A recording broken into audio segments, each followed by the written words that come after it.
나의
하나님의 말씀 보겠습니다.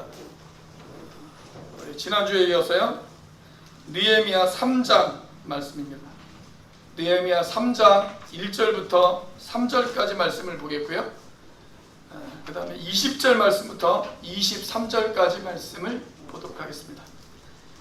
느헤미야 3장을 다 보면 좋겠는데 느헤미야 3장을 다 보기에는 양이 좀 많아서요, 처음과 마지막만 보도록 하겠습니다.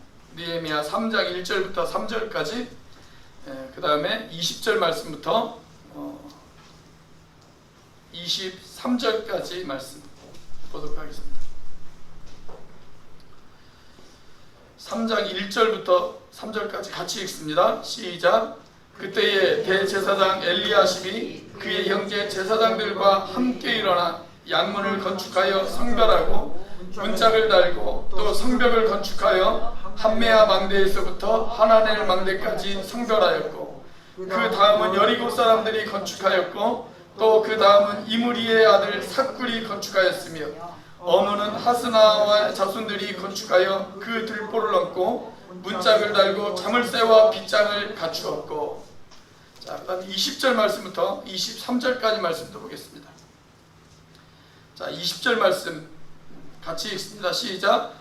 그 다음은 삿배의 아들 바룩이 한 부분을 힘써 중수하여 성 구비에서부터 대제사장 엘리야십의 집문에 이르렀고, 그 다음은 하코스의 손자 우리아의 아들 브레못이 한 부분을 중수하여 엘리야십의 집 문에서부터 엘리야십의 집 모퉁이에 이르렀고, 그 다음은 평지에 사는 제사장들이 중수하였고, 그 다음은 베냐민과 핫숲이 자기 집 맞은편 부분을 중수하였고, 그 다음은 아나냐의 손자 마아세야의 아들 아사랴가 자기 집에서 가까운 부분을 중수하였고. 아멘. 어떤 사람이 엘리베이터를 타고 내려가고 있었어요. 근데 중간에 엘리베이터가 딱 멈추더니 한 아이가 엘리베이터를 탔습니다. 그런데 이 아이가 엘리베이터를 타더니 엘리베이터 열림 버튼을 계속 누르고 있는 거예요. 계속 누르면서 소리 지르기를 뭐라고 이야기하냐면, 엄마 빨리 와, 엘리베이터 문이 곧 닫혀, 빨리 와, 이렇게 이야기하는 겁니다. 그렇게 한동안 엘리베이터의 문을 누르고 있자 이 사람이 짜증이 밀려오기 시작을 했습니다. 그런데 곧 그 아이의 엄마가 탔어요. 엄마가 엘리베이터를 타자 아이를 혼내기 시작합니다. 엄마가 그렇게 하지 말랬지? 그러면서 아이를 혼내기 시작해요. 아이를 나무라는 이 엄마의 모습을 보고 이 사람 마음이 조금 풀리기 시작을 했습니다. 그래, 잘못을 했으면 혼을 내야지. 그래도 엄마는 좀 제대로 되어져 있는 사람이구만, 그렇게 생각을 했어요. 자, 그런데 이 엄마가 아이에게 이렇게 이야기를 하는 거예요. 엘리베이터가 뭐야? 따라서 해봐. 엘리베이터. 엘리베이터. 이렇게 이야기를 하는 거예요. 그러니까 사람들은 영어를 잘하고 공부를 잘하면 훌륭한 리더가 되어질 수 있을 거라고 그렇게 생각을 합니다. 그래서 많은 돈을 들여서 엘리베이터 뭐 이런 걸 가르쳐요. 자, 그런데 진정한 리더는 영어 공부 잘하고 수학 문제 잘 푼다고 해서 진정한 리더가 되어지는 것이 아니라 사람들을 잘 이끌고 가는 사람, 그 사람이 진짜 진정한 리더가 되어질 수가 있습니다. 자, 성경에서 탁월한 리더십을 보여주었던 사람 중에 한 사람이 바로 이 느헤미야라고 하는 사람입니다. 오늘 본문은 이 느헤미야가 예루살렘 성벽을 재건하면서 몇 가지 중요한 사역의 원리를 우리에게 가르쳐주고 있어요. 저는 이 원리들이 우리 교회에서, 그리고 또 우리들의 목장 모임에서, 그리고 우리들의 가정과 우리들의 일터에서 똑같이 적용이 되어질 수 있는 그런 원리다라고 그렇게 생각이 되어집니다. 자, 그렇다면 느헤미야에게 배울 수 있는 사역의 원리는 어떤 것일까요? 첫 번째, 혼자가 아니라 함께함의 원리입니다. 우리 따라서 해볼까요? 혼자가 아니라 함께해야 합니다. 자, 느헤미야는 자기 혼자서 이 예루살렘 성벽을 재건할 수 있다 라고 그렇게 생각하지 않았습니다. 그는 문자 그대로 함께하는 협동의 원리로 일을 하기를 원했습니다. 그런 의미에서 느헤미야는 협동의 원리, 또 함께함의 원리를 강조했던 그런 리더였다라고 그렇게 우리가 이야기할 수가 있습니다. 자, 우리가 오늘 느헤미야 3장을 다 읽지는 못했어요. 다 읽으면 참 좋겠지만 내용이 길기도 하고, 또 여러분들이 집에 가셔서 느헤미야 3장을 천천히 한번 다 읽어보시면 이 느헤미야 3장에 많은 사람의 이름이 등장을 해요. 제가 설교 준비하면서 얼핏 세어보니까 한 75명 이상의 사람의 이름이 등장을 하는 것 같습니다. 여러분들이 혹시 집에 가셔서 세어보시고, 목사님 제가 집에 가서 세어보니까 76명이던데요. 그렇게 이야기하시는 분들 혹시 안 계시겠죠? 그냥 대충 세어봤어요. 대충 세어봤는데 한 75명 이상의 사람들이 등장을 하더라고요. 자, 느헤미야는 왜 이렇게 여러 사람의 이름을 느헤미야 3장에 기록을 해놓아서 저와 여러분들로 하여금 느헤미야 3장을 읽기에 곤란하게 만들어 놓았을까요? 우리가 마태복음 1장도 읽어보면 사람의 이름이 워낙 많이 등장을 하잖아요. 그래서 마태복음 1장을 읽다 보면 사람 이름 읽느라고 지쳐버릴 때가 있어요. 그런데 이 느헤미야 3장도 그에 못지않게 많은 사람들의 이름이 등장을 합니다. 자, 우리는 비록 많은 사람의 이름이 나와서 읽기는 힘들다 할지라도 여러 사람의 이름을 기록해 놓은 것, 그 이유는 뭐냐면 느헤미야가 자기 혼자 이 사역을 감당한 것이 아니라 여러 사람과 더불어서 우리가 함께 일했다라는 것을 강조하기 위해서 저는 여러 사람의 이름을 여기에 적어 놓았다라고 그렇게 생각이 되어집니다. 자, 다시 한번 우리가 1절을 한번 같이 한번 읽어보도록 하겠습니다. 1절 말씀 같이 읽습니다. 시작. 그때에 대제사장 엘리야십이 그의 형제 제사장들과 함께 일어나 양문을 건축하여 성별하고 문짝을 달고 또 성벽을 건축하여 함메아 망대에서부터 하나넬 망대까지 성별하였고, 자, 여기 느헤미야가 어떤 단어를 특별히 강조를 했냐면 함께 일어나 라고 하는 강조를 단어했어요. 함께 일어나. 그리고 2절부터 32절까지를 우리가 계속 읽다 보면 한 가지 더 강조되어지는 단어가 있습니다. 느헤미야 3장 전체에 강조되어지는 단어, 거의 매 구절마다 이 단어가 계속 나옵니다. 어떤 구절에는 2번씩 반복되어지는 경우도 있어요. 자, 그 단어가 무엇일까요? 뭘 것 같습니까? 3장을 한번 쭉 살펴보세요. 한번 천천히 쭉 살펴보시면 무슨 단어가 가장 많이 나옵니까? 중수도 많이 나오지만 또 무슨 단어가 많이 나와요?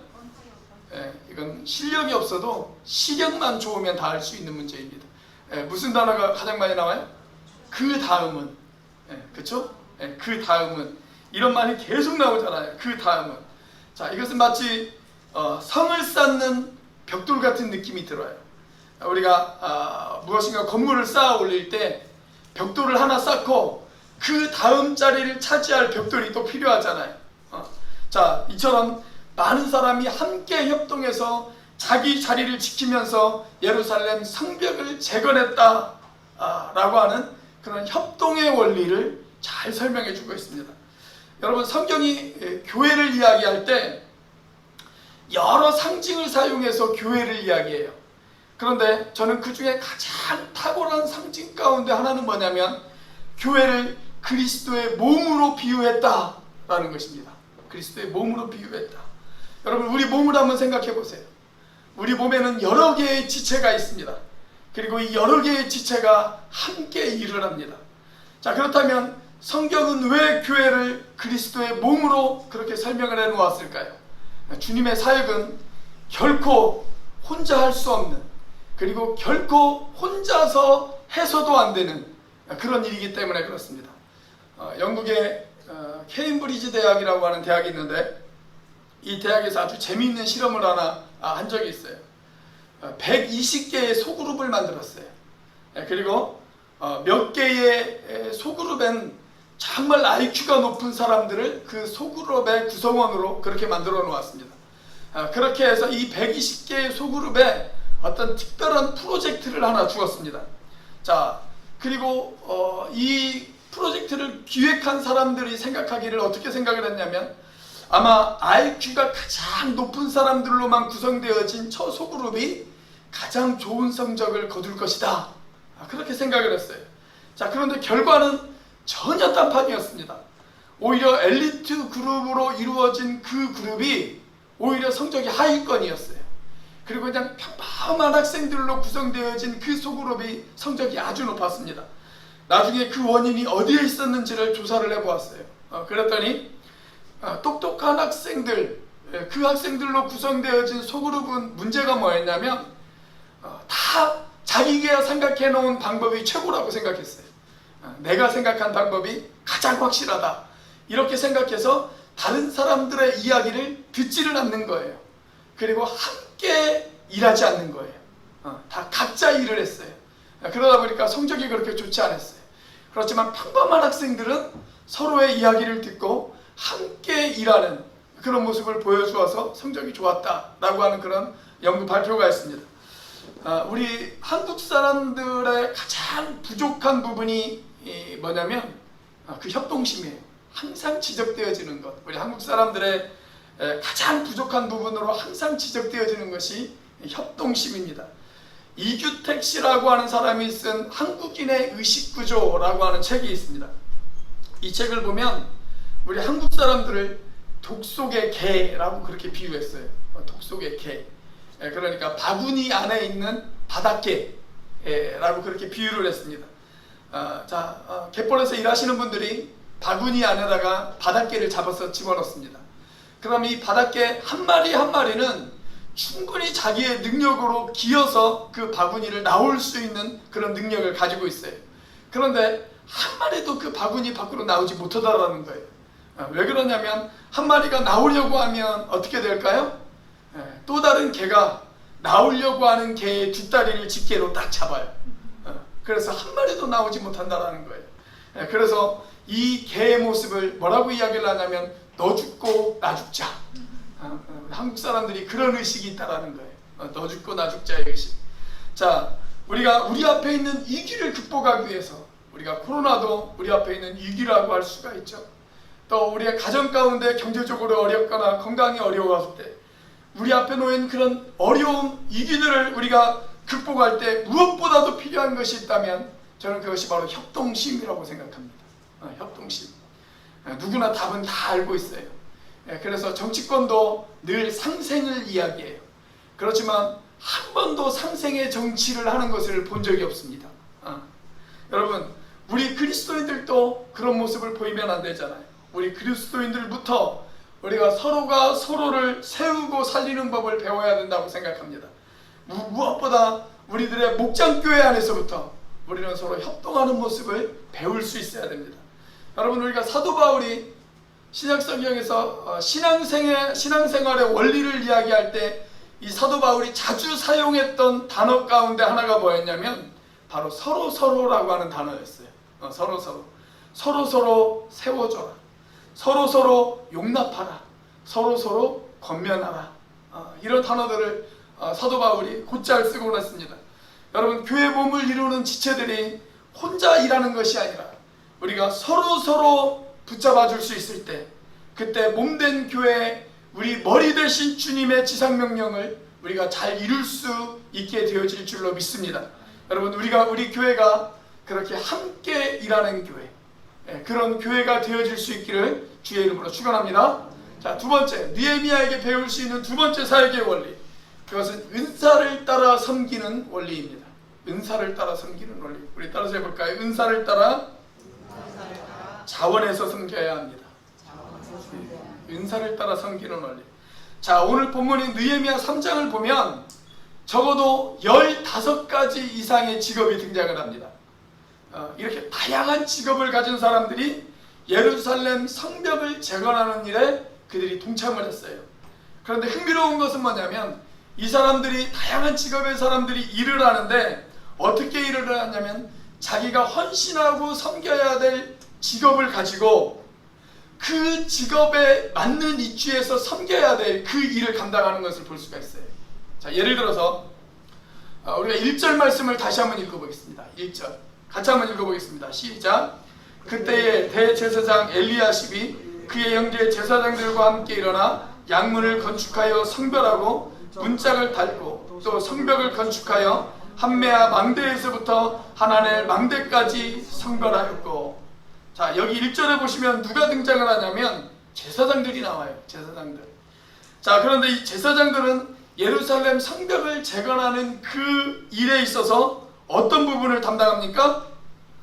양문을 건축하는 일을 담당합니다. 양문. 자, 그렇다면 양문이 뭘까요? 양문. 자, 이게 예루살렘 성벽입니다. 이게 예루살렘 성벽이에요.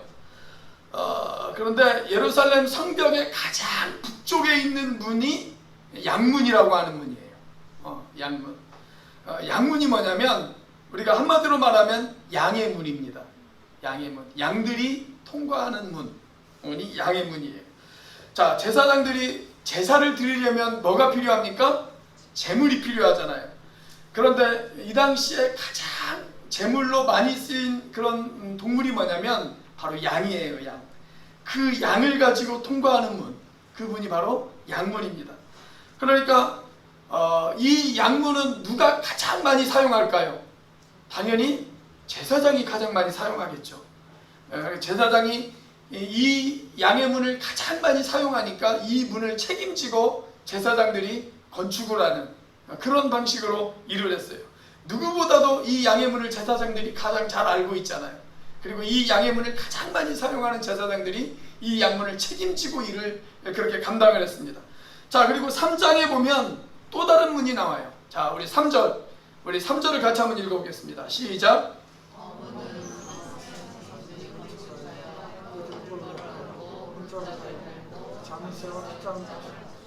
자, 여기 3절에 보니까 어문이 나옵니다. 어문. 자, 어문은 또 뭘까요? 양의 문이 양의 문이면 어문은 뭘까요? 물고기 어자를 써서 물고기 문입니다. 물고기 문. 지금 여러분들이 그 예루살렘 이스라엘 그 성지 순례를 가보시면 예루살렘 성에 몇 개의 문이 있어요. 지금도 몇 개의 문이 있어요.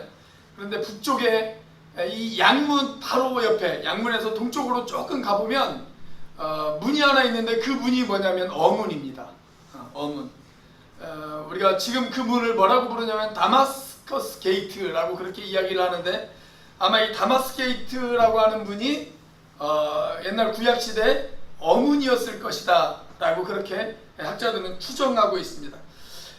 이스라엘 땅에서 물고기가 가장 많이 잡히는 지역이 어디냐면 북쪽에 있는 해안 시돈과 두로라고 하는 지역, 시로라고 두로라고 하는 지역에서 물고기가 가장 많이 잡혀요. 거기에서 물고기를 잡아가지고 예루살렘으로 옵니다. 그러면 이 사람들이 어디를 통과하냐면 이 어문을 통과해요. 어문을 딱 통과하면 바로 그 앞에 뭐가 놓여져 있냐면 요즘으로 하자면 수산시장이 있습니다. 수산시장. 그래서 거기에서 물고기를 사기도 하고 또 물고기를 팔기도 하는 거예요. 자, 그러니까 이 어문을 누가 건축했냐면 하스나의 자손들이 이 어문을 건축했다라고 그렇게 3절에 기록하고 있죠. 성경학자들은 이 하스나의 자손들이 아마 어업에 종사했던 사람들이었을 것이다 그렇게 추측을 합니다. 그래서 그들이 이 어문을 담당했을 것이다 그렇게 이야기합니다. 자, 그렇다고 전문가들만 이 성벽을 쌓는 일을 하지를 않았어요. 어떤 사람들은 비전문가임에도 불구하고 자기가 기뻐하는 마음으로 또 자원하는 마음으로 이 일을 하고 싶어하는 사람들이 있을 수 있잖아요. 자, 이런 비전문가들은 어떤 방식으로 일했냐면 자기가 살 집에서 가장 가까운 성벽을 쌓는 데 동원이 되어지는 거예요. 자, 그것이 23절에 명확하게 기록되어 있습니다. 자, 23절 같이 한번 읽어보겠습니다. 시작. 그 다음은 베냐민과 핫숲이 자기 집 맞은편 부분을 징수하였고 그 다음은 아냐의 손자 마아세야의 아들 아사랴가 자기 집에서 가까운 부분을 중수하였고 그렇게 기록되어 있습니다. 자기 집에서 가장 가까운 부분의 성벽은 내가 감당하겠다 라고 하는 마음으로 이들이 자원해서 그 일을 감당했던 것을 우리가 볼 수가 있습니다. 저는 이것이야말로 우리가 교회에서 은사에 따라 사역하는 아름다운 모습이다 라고 저는 그렇게 생각이 되어집니다. 나에게 주신 은사에 따라서 내가 교회를 섬기겠다, 자원해서 내가 교회를 그렇게 섬기고 봉사하겠다 라고 하는 아주 모범적인 사례라고 그렇게 이야기가 할 수가 있죠. 여러분, 사도 베드로는 베드로전서 4장 10절에서 이런 이야기를 했습니다. 같이 한번 읽어보겠습니다. 시작. 각각 은사를 받은 대로 하나님의 여러 가지 은혜를 맡은 선한 청지기 같이 서로 봉사하라. 자, 우리가 교회를 섬기고 봉사하는 일에 있어서 베드로가 가장 먼저 언급한 것이 뭐냐면 각각 은사를 받은 대로라는 단어였습니다. 우리가 교회를 봉사하고 섬길 때 가장 먼저 고려해야 될 것, 그것은 내 은사가 무엇인가, 그것을 한번 생각해 보라는 거예요. 그리고 그 은사에 맞게 교회를 섬기고 봉사하라 라고 그렇게 이야기를 하고 있습니다. 이것이 그리스도인의 봉사생활에 있어서 가장 중요한 원칙이라고 할 수가 있어요. 자, 그런데 저는 이것이 꼭 교회에서 봉사하는 것뿐만이 아니라 우리가 한평생을 행복하게 살아가는 데 있어서도 반드시 필요한 그런 원칙이다 라고 그렇게 생각이 되어집니다. 우리가 직업을 선택하는 것도 마찬가지예요. 하나님이 나에게 주신 은사에 따라서 우리가 직업을 선택하는 것, 여러분 그것이 상당히 중요한 겁니다. 우리가 헬라어로 이 은사를 뭐라고 이야기를 하냐면 카리스마라고 그렇게 이야기합니다. 카리스마. 그리고 이 말의 본래 뜻은 뭐냐면 기쁨이라고 하는 단어에서 나왔어요. 기쁨. 그러니까 은사에 맞는 일을 하면 기쁘고 행복합니다. 그래서 은사를 조금 우리가 쉽게 풀어서 이야기한다면 이렇게 이야기할 수가 있어요. 내가 좋아하고 내가 잘하는 일, 내가 좋아하면서도 내가 잘하는 일. 저는 우리 교회 청년들과 우리 교회 학생들이 야, 앞으로 이 일을 하면 돈 많이 벌어, 이런 동기를 가지고 직업을 선택하지 않기를 원합니다. 저는 우리 청년들이 내가 잘할 수 있는 일, 그리고 내가 좋아하는 일, 그런 일에 여러분들이 도전할 수 있기를 주의 이름으로 축원합니다. 우리가 어떤 일은 내가 싫어하는데 잘할 수도 있어요. 나는 그 일을 싫어해요. 그런데 그 일에 소질이 있어요. 그런 사람도 있을 수 있잖아요. 그죠? 제가 예전에 알고 있던 어떤 형제가 바이올린을 그렇게 잘해요. 바이올린. 이 친구가 바이올린 연주하는 걸 들어보면 상당히 잘해요. 수준급이에요. 이 사람이 어느 정도 수준이냐면 음악의 본고장이라고 한다는 그런 독일에까지 가가지고 직접 독일에서도 우수한 성적으로 졸업을 한 그런 친구였습니다. 그래서 교회에서 가끔 바이올린 이렇게 연주를 하는 걸 들어보면 정말 잘한다, 그런 생각이 들 정도로 잘해요. 그런데 정작 본인은 바이올린을 싫어합니다. 그냥 어릴 때부터 부모님이 시키니까 그냥 마지못해서 했어요. 본인은 바이올린을 싫어해요. 여러분, 그건 은사가 아니에요. 은사는 선물이잖아요. 선물은 내가 받아서 기분이 좋아야 되는데 오히려 그걸 받아서 내 기분이 나쁘면 그건 선물이 아니죠. 그건 그때부터 애물단지가 되어지는 거예요. 자, 반대로 내가 전혀 내가 좋아하든 하는데 그 일을 전혀 못하는 경우가 있어요. 좋아하지만 못하는 경우, 그런 경우도 있죠. 여러분들이 믿으실지는 모르겠지만 저는 음악을 좋아합니다. 저는 음악을 좋아해요. 그거 아세요, 여러분? 제가 음악을 상당히 좋아합니다. 결혼 전에 제가 사례비 받으면 책 사고 그 다음에 카세트 테이프 사느라고 돈을 다 쓴 적도 있어요. 제가 첫 사례비가 35만 원이었거든요. 책 사고 카세트 테이프 몇 개 사고 그러면 남는 게 거의 없더라고요. 뭐 그런 적도 있어요. 지금은 스마트폰을 이용해 가지고 우리가 음악을 들으니까 뭐 CD나 카세트 테이프 이런 거 살 일이 별일 없지만, 제가 한때는 CD나 카세트 테이프가 제 책장 하나에 가득했습니다. 500개 정도가 넘었어요. 그렇게 가득했어요. 그런데 제가 음악을 좋아한다고 해서 어느 날 제가 이렇게 선언했다고 한번 생각을 해보십시오. 여러분, 제가 음악을 너무 좋아해서 제가 음반을 하나 내도록 하겠습니다. 왜 웃으세요? 물론 저도 알아요. 제가 음악을 못한다는 거. 음악을 못한다는 건 하늘도 알고 땅도 알고 여러분도 알고 저도 압니다. 다 알아요. 그런데 제가 그렇게 음반을 한번 냈다고 한번 생각을 해보세요. 여러분, 솔직하게 한번 대답을 해보세요. 목사님이 음반을 내면 내가 돈을 주고 그 음반을 사겠다. 한번 손 들어보세요. 그래도 이렇게 생각해 주시는 분들이 있어서 참 마음에 기쁩니다. 이런 분들이 있어서 제가 힘이 납니다. 어떤 분들은 그러면 다시 한번 묻겠습니다. 목사님이 음반을 하시면 그냥 줘도 안 듣는다. 나 그냥 줘도 들을 생각 없다. 한번 손 들어보세요. 그러면 그냥 주면 한 번 정도는 들어보겠다. 다른 분들은 뭐예요? 다른 분들은 물론 내가 좋아는 하지만 못하는 것이 있을 수 있단 말이죠. 그죠? 근데 은사는 뭐냐면, 은사는 내가 좋아하고 잘하는 일, 그것이 하나님이 나에게 주신 은사예요. 은사. 여러분, 교회 봉사도 이렇게 은사에 따라서 일을 해야 행복할 수가 있습니다.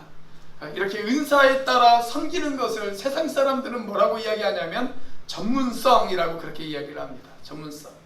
여러분, 이렇게 은사를 가지고 있는 사람들이 스스로 자원해서 교회를 섬기고 봉사할 때 그 교회가 아름다운 교회가 되어지고 그 교회가 건강한 교회가 되어질 수가 있습니다. 그리고 하나님이 나에게 주신 은사이기 때문에 내가 하나님을 위하여 기꺼이 헌신하고 봉사하겠다, 이런 마음을 가지고 일할 수 있는 그런 일꾼들, 그런 지체들이 많은 우리 교회가 되어질 수 있기를 주의 이름으로 축원합니다. 저는 우리 양영아 집사님을 보면, 우리 양영아 집사님이 교회 화초가 구는 걸 상당히 좋아하세요. 교회 화초가 구는 걸 가꿀 때 보면 참 행복해 하시더라고요. 그리고 또 잘 하세요. 가끔 죽어있는 것들도 잘 살리시고 그러시더라고요. 저는 그게 우리 양영아 집사님의 은사라고 생각합니다. 은사. 그리고 그게 은사를 따라 교회를 섬기는 일입니다. 그렇다고 은사를 가지신 분들이 내 마음대로 해서는 안 됩니다. 나에게 이런 은사가 있으니까 그냥 내 마음대로 하겠다, 그렇게 해서도 안 돼요. 우리가 고린도전서를 계속 읽다 보면, 고린도전서는 뭐냐면 은사도 여러 가지 은사를 받은 것도 중요하지만 그 은사를 사랑으로 하라, 그래서 사랑이 가장 큰 은사다 라고 그렇게 강조하고 있는 것을 볼 수가 있습니다. 그래서 다른 사람들의 은사도 존중해 가면서 그렇게 교회 공동체의 아름다운 하모니를 이룰 수 있는 저와 여러분들이 되어질 수 있기를 주의 이름으로 축원합니다. 자, 세 번째, 우리가 느헤미야를 통해서 배울 수 있는 사역의 원리, 세 번째는 진심으로 칭찬하고 격려하는 원리입니다. 우리 따라서 해볼까요? 진심으로 칭찬하고 진심으로 격려합시다. 느헤미야 3장에 보면 여러 사람들의 이름이 등장하고 그 사람들이 감당한 사역의 내용들이 쭉 소개가 되어지고 있어요. 자, 느헤미야가 왜 3장 전체를 걸쳐서 무려 75명의 이상이 되어지는 사람들의 이름을, 그리고 15개 이상이 되어지는 직업의 분류를 이야기하면서 그 사람들을 자세하게 이렇게 기록을 해놓았을까요? 그것은 그 사람들을 격려하기 위해서죠. 격려하기 위해서. 우리가 격려를 받으면 일을 오래 할 수가 있어요. 용기가 나요. 그런데 격려를 받지 못하면 낙심이 되어져요. 그리고 그 일을 결코 오래 할 수가 없습니다. 그래서 어떤 일을 오래 할 수 있고 잘할 수 있는 방법 중에 하나는 뭐냐면 우리가 칭찬을 하고 격려를 해주는 거예요. 오늘 히브리서 기자는 우리에게 이렇게 이야기를 합니다. 히브리서 10장 24절 같이 한번 읽어보겠습니다. 시작. 서로 돌아보아 사랑과 선행을 격려하며, 우리가 그리스도 안에서 서로를 돌아보고 그리고 서로를 격려하라고 그렇게 히브리서 기자는 우리에게 이야기하고 있어요. 여러분, 이제 본격적인 더위가 시작되어지지 않았습니까? 그냥 가만히 앉아있어도 땀이 나잖아요. 에어컨을 틀어놨는데도 저는 벌써 더워요. 이런 날은 어떻게 되어지냐면 불쾌지수가 상당히 높죠. 그래서 누가 옆에서 살짝만 건드려도 짜증이 밀려오기 시작을 합니다. 이런 때일수록 우리에게 필요한 것 무엇일까요? 서로 칭찬하고 격려해 주는 것입니다. 마크 트웨인이라고 하는 사람이 이런 이야기를 했어요. 공동체를 건강하고 견고하게 세워갈 수 있는 가장 최고의 방법은 칭찬이다. 그 이상의 다른 방법은 존재하지 않는다. 그렇게 이야기를 했습니다. 여러분, 칭찬이 없는 가정을 한번 생각해 보세요. 칭찬이 없는 가정, 마치 감옥 같지 않습니까? 여러분, 칭찬을 모르는 부부를 한번 생각해 보세요. 부부가 서로 칭찬을 모른다. 그 부부가 어떤 부부일 것 같아요? 원앙 한 쌍이 생각나지 않으세요? 원앙 한 쌍. 원앙이라고 하는 것은 원한과 앙심으로 쌓여진 부부를 이야기합니다. 원앙 한 쌍이 생각나지 않습니까? 여러분, 칭찬을 모르는 교회, 칭찬을 모르는 목장, 찬바람이 쌩쌩 부는 그런 교회의 모습이 생각나지 않습니까? 자, 그래서 오늘 본문의 20절 말씀을 한번 보세요. 자, 같이 한번 읽어보겠습니다. 20절 시작. 그 다음은 삽배의 아들 바룩이 한 부분을 힘써 중수하여 성 구비에서부터 대제사장 엘리야십의 진문에 이르렀고, 자, 여기 보면 느헤미야는 특별히 바룩이라고 하는 한 사람의 이야기를 하고 있어요. 그리고 다른 사람에게 사용하지 않은 특별한 단어를 하나 사용했습니다. 그 단어가 뭐냐면 힘써라고 하는 단어입니다. 힘써. 그러니까 이 바룩의 노력을 특별하게 생각한 거예요. 바룩은 자기가 책임진 부분이 있었어요. 그런데 그 부분을 열심히 감당했어요. 다른 사람보다도 더 열심을 냈어요. 그래서 남들보다도 더 빨리 그 일을 감당했어요. 그리고 자기가 다 맡은 그 일을 다 해놓고 이제 다른 일을 또 하기 시작하는 거예요. 다른 사람들을 도와주기 시작을 해요. 다른 사람들의 일을 맡아서 같이 또 그 일을 책임져서 일을 하기 시작하는 겁니다. 그래서 이 느헤미야가 특별히 이 바룩을 더 칭찬하는 모습을 우리가 볼 수가 있습니다. 그러니까 이 느헤미야가 누군가를 칭찬할 때 그냥 영혼 없이 칭찬하지 않았어요. 그냥 형식적으로 그냥 그렇게 칭찬하지 않았습니다. 진심을 다해서 칭찬했다는 것을 우리가 볼 수가 있어요. 제가 가끔 저희 아이들에게 물어봐요. 저희 아이들이 거울을 보면서 내가 좀 잘생겼는걸? 그렇게 이야기를 합니다. 스스로 자아도취가 되어져서 내가 좀 잘생겼는걸? 그렇게 이야기를 해요. 그러면 제가 아빠 닮아서 그렇지. 네. 그러면 얘네들이 뭐라고 하는 줄 아세요? 네. 영혼 없는 칭찬이 들려와요. 영혼 없는 칭찬. 이 느헤미야가 영혼 없이 칭찬하지 않았다라는 거예요. 정말 진심을 다해서 그 사람을 칭찬했어요. 자, 그 사람을 진심을 다해서 칭찬만 한 것이 아니고 또 부정적인 평가를 내린 사람들에게는 부정적인 평가도 내리는 것을 볼 수가 있습니다. 그래서 느헤미야 3장을 쭉 읽어보면 딱 한 부류의 사람들에 대해서만 이 느헤미야가 부정적인 평가를 내리는 것을 볼 수가 있습니다. 자, 5절입니다. 같이 한번 읽어보겠습니다. 시작. 그 다음은 드고아 사람들이 중수하였으나 그 귀족들은 그들의 주인들의 공사를 분담하지 아니하였으며. 자, 여기 보면 드고아 사람들이 나와요. 드고아의 대부분의 사람들은 자기가 맡은 일을 잘 감당했어요. 그런데 드고아의 귀족들에 대한 평가가 나와요. 드고아의 귀족들은 어떻게 했어요? 이 공사에 참여하지 않았어요. 참여하지 않았습니다. 그러니까 느헤미야가 무조건 입에 발린 칭찬을 한 것이 아니라 칭찬할 사람들은 칭찬하고 또 나쁘게 평가할 사람들은 나쁘게 평가하는 그런 모습을 여기서 볼 수가 있습니다. 자, 프랭크 닐라파라고 하는 목사님이 계시는데 이분이 이 드고아의 귀족들에 대해서 이런 이야기를 했어요. 어떤 사역의 현장에도 한두 마리의 미꾸라지는 반드시 존재한다. 그렇게 이야기를 했습니다. 자, 우리 옆에 있는 분 얼굴을 한번 바라보세요. 옆에 있는 분 얼굴 한번 바라보시고 미꾸라지인가 미꾸라지 같이 않게 생겼는가 한번 바라보시기 바랍니다. 미꾸라지 같이 생겼는가 미꾸라지 같이 안 생겼는가. 여러분 이 드고아의 귀족들은 아마도 이런 생각을 한 것 같아요. 야, 내가 신분이 있지. 내가 그래도 귀족인데 내가 어떻게 저런 험한 일을 할 수가 있어. 아마 그렇게 생각을 했던 것 같습니다. 제발 우리 교회에는 이런 귀족들이 없기를 주의 이름으로 축원합니다. 이런 귀족 10명보다는 비록 힘이 없고 부족하더라도 팔 걷어붙이고 열심히 일할 수 있는 그런 바룩 같은 한 사람이 우리 교회에는 더 필요합니다. 어제도 교회 청소를 우리 양 장로님하고 양영아 집사님하고 교회 청소를 하면서 또 우리 박흥근 형제님까지 같이 오셔서 교회 청사를 열심히 도우셔가지고 제가 또 맛있는 점심을 이렇게 사드렸는데 우리 교회는 이런 분들이 필요해요. 열심히 한 사람씩 팔 걷어붙이고 일하시고 헌신하실 수 있는 분들, 이런 분들이 필요합니다. 여러분, 귀족이 왜 귀족인지 아십니까? 귀족은 하나님의 일을 귀찮게 여기는 족속이라 귀족입니다. 제발 우리 교회에 귀족들이 없기를 주의 이름으로 축원합니다. 자, 이 드고아의 귀족들을 제외하고 3장 전체를 우리가 쭉 읽어보면 에너지가 막 넘쳐요. 한 마음을 품고 하나의 목적을 향해서 열심히 일하는 그런 예루살렘 시민들의 모습이 등장을 하고 있습니다. 제임스 보이스라고 하는 성경 연구가가 이 느헤미야 3장을 연구하면서 이런 이야기를 했어요. 가장 감동적인 부분, 이 느헤미야 3장의 가장 감동적인 부분은 느헤미야가 여러 사람들의 업적을 칭찬하면서도 본인은 칭찬하지 않았다라는 것입니다. 그렇게 이야기를 했습니다. 여러 사람의 업적을 칭찬하면서도 정작 자기 자신의 업적은 자랑하지 않았다. 그렇게 이야기했어요.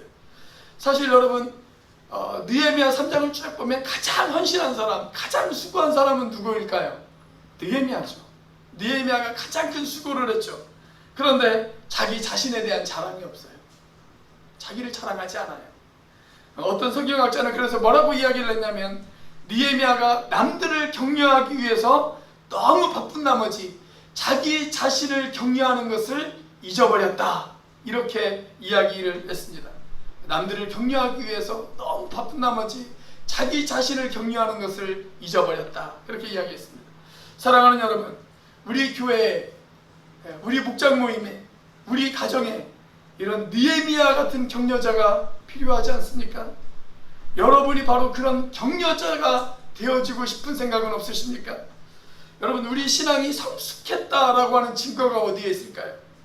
예전에는 늘 격려만 받고, 예전에는 늘 위로만 받았던 사람이 어느 순간 다른 사람들을 격려하고 다른 사람들을 위로하기 시작해요. 여러분, 그러면 그 사람이 성숙한 거예요. 격려만 받았던 사람이 다른 사람들을 위로하고 격려하기 시작했을 때, 여러분, 그 사람은 성숙한 사람이 되어지는 겁니다. 여러분, 우리 어린아이들을 한번 보세요. 어린아이들은 돌봄이 필요해요. 늘 돌봐줘야 되는 대상입니다. 관심을 가져야 되고, 사랑을 베풀어야 되고, 헌신해야 되고, 희생을 베풀어야만 되는 그런 어린아이예요. 그런데 이 어린아이들이 어느덧 커서 이제 부모님을 챙겨요. 부모님의 건강을 챙기고 부모님의 안부를 묻습니다. 우리가 그런 모습을 볼 때 어떤 생각이 들어요? 아, 이 아이가 컸구나. 아, 얘가 이제 철이 들었구나. 우리가 그런 생각을 하잖아요. 우리 신앙도 마찬가지예요. 영적으로 어린아이는 어떤 사람이냐면 계속 돌봄이 필요한 사람이에요. 그러나 어느 순간 다른 사람들을 돌봐주고 챙겨주기 시작한다면 그 사람은 영적으로 성숙한 사람이 되어지는 것입니다. 1849년 미국의 뉴 잉글랜드 주에 아주 정직한 공무원이 한 사람이 있었습니다. 이 사람은 세관에서 일을 했어요. 그런데 지나치게 고지식하다라고 하는 그 이유 하나 때문에 이 사람이 직장에서 잘립니다. 해고를 당했어요. 그래서 졸지에 실업자가 되어졌습니다. 힘없이 집으로 돌아왔는데 뜻밖에도 그의 아내가 이야기하기를 이렇게 이야기를 하는 겁니다. 여보, 너무 걱정하지 마세요. 아니, 오히려 잘 됐네요. 여보, 당신이 정말 하고 싶었던 일이 있었잖아요. 당신은 글 쓰는 것을 하고 싶어 했잖아요. 이제 당신이 좋아하는 일, 당신이 그렇게 하고 싶었던 일, 그 일을 하세요. 그렇게 이야기를 합니다. 자, 그리고 아내의 부탁으로 교회 친한 친구들 몇 사람이 집을 방문했습니다. 우리로 하자면 목장교회가 집에서 모임을 가진 거예요. 그렇게 집으로 찾아왔어요. 자, 그리고 이 사람을 격려하기 시작하는 거예요. 맞아, 자네는 글 쓰는 솜씨가 탁월하잖아. 자네는 틀림없이 그 일을 잘할 수 있을 거야. 우리가 기도해 줄게. 한번 그 일에 도전해봐. 그렇게 이야기를 하는 거예요. 이렇게 여러 사람들의 격려를 받았어요. 그리고 그 격려에 용기를 내어서 이 사람이 글 쓰는 일을 도전을 하기 시작합니다. 그리고 불과 6개월이 안 되어서 한 권의 소설이 세상 가운데 탄생을 합니다. 그 소설이 뭐냐면 그 유명한 주홍글 시라고 하는 소설입니다. 그리고 이 소설을 쓴 사람이 청교도 문학사에 큰 발자취를 남긴 나다나엘 호손이라고 하는 사람이었습니다. 그리고 그 사람 집에 찾아와서 그 사람을 격려하고 그 사람을 기도해 주었던 사람 중에 그 유명한 크리스찬 문학가였던 롱펠로라고 하는 유명한 시인이 있었습니다. 여러분, 만약 이 나다나엘 호손에게 아내의 격려가 없었다면, 이 나다나엘 호손에게 교회 친구들의 위로와 격려와 기도가 없었다면, 이 사람이 자기의 은사를 발휘해서 이 한 권의 책을 써내려갈 수가 있었을까요? 그럴 수 없었을 거라고 생각이 되었습니다.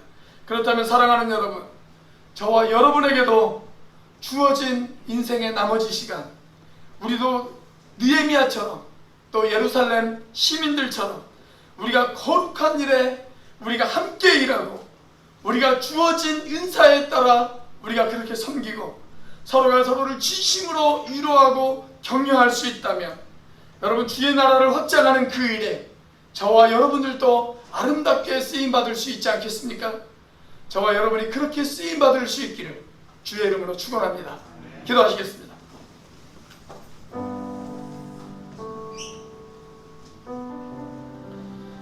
사랑하는 여러분, 함께 하라고 주신 공동체입니다. 함께 일하고 함께 봉사하고 함께 섬기라고 그리고 함께 복음을 전하라고 주신 공동체가 바로 교회입니다. 하나님, 우리 교회가 이제 모두 하나가 되어져서 서로의 은사에 따라 이 땅에 무너진 기초를 다시 쌓고 우리가 복음을 위해 서로 칭찬하고 격려하면서 그렇게 함께 걸어갈 수 있는 교회가 되어지게 해달라고 우리 시간 같이 함께 하나님 앞에 기도하도록 하겠습니다. 같이 한번 기도합니다. 할렐루야. 살아계시며 역사하시는 하나님 아버지 감사합니다. 하나님 아버지, 하나님을 주님께서 인도하시고 하나님 역사하여 주시옵소서. 아버지 하나님의 우리가 아버지 하나님 하나 되어질 수 있도록 인도하여 주시옵소서. 아버지 하나님 이제 모두 하나 되어질 수 있도록 도와주시고 아버지 하나님 그래서 무너진 기초를 아버지 하나님 우리가 은사에 따라 아버지 하나님 다시 쌓을 수 있도록 하나님 인도해 주시고 아버지 하나님 서로 격려하고 칭찬하며 아버지 하나님 우리가 함께 걸어갈 수 있는 아버지 하나님 그런 아름다운 공동체가 되어질 수 있도록 하나님 역사하시고 인도하여 주시옵소서. 아버지 하나님 그렇게 아버지 하나님 성령의 은혜가 부흥의 불길이 진리의 말씀이 아버지 하나님 우리들 가운데 임할 수 있도록 도와주셔서 아버지 하나님의 영광이 가득한 아버지 하나님의 주의 날이 우리들 가운데 임할 수 있도록 하나님 역사하여 주시옵소서. 부흥의 불길 부흥의 불길 가오게 하소서. 진리의 말씀이 땅 새롭게 하소서.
하나님 감사합니다.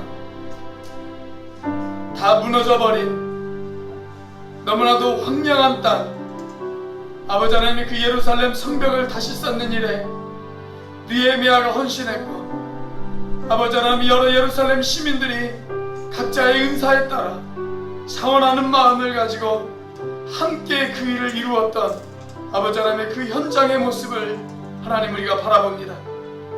아버지 하나님, 오늘 주님이 주신 그 말씀을 우리의 가슴에 담습니다. 주님의 거룩한 사역을 위해 함께 일하는 교회가 되어지게 하여 주옵소서. 주의 은사에 따라 하나님 차원에서 섞일 수 있는 우리가 되어지게 하여 주시옵소서. 아버지 하나님, 서로 진심으로 격려하고 칭찬하는 아버지 하나님의 그런 교회가 되어질 수 있도록 인도하여 주시옵소서. 아버지 하나님, 그래서 우리 앞에 놓여있는 여러 장애물들을 하나님 우리가 함께 극복해 나가는, 함께 주의 일을 이루는, 함께 주의 영광을 만들어가는 아버지 하나님 그런 몸된 교회가 되어질 수 있도록 축복하여 주시옵소서. 이제는 우리를 위하여 십자가에 달리신 성자 하나님의 은혜와 그 독생자를 죽기까지 내어주신 성부 하나님의 사랑과 지금도 그 사랑을 깨닫게 하시고 충만하게 하시는 성령 하나님의 교통하심이 서로 힘을 모아 함께 사역하고 주신 은사에 따라 차원에서 사역하고 서로 진심으로 칭찬하고 격려하며 사역하기로 작정하는 우리 온누리교회 지체들 머리 위에 지금부터 영원까지 함께 하시기를 간절히 축원하옵나이다.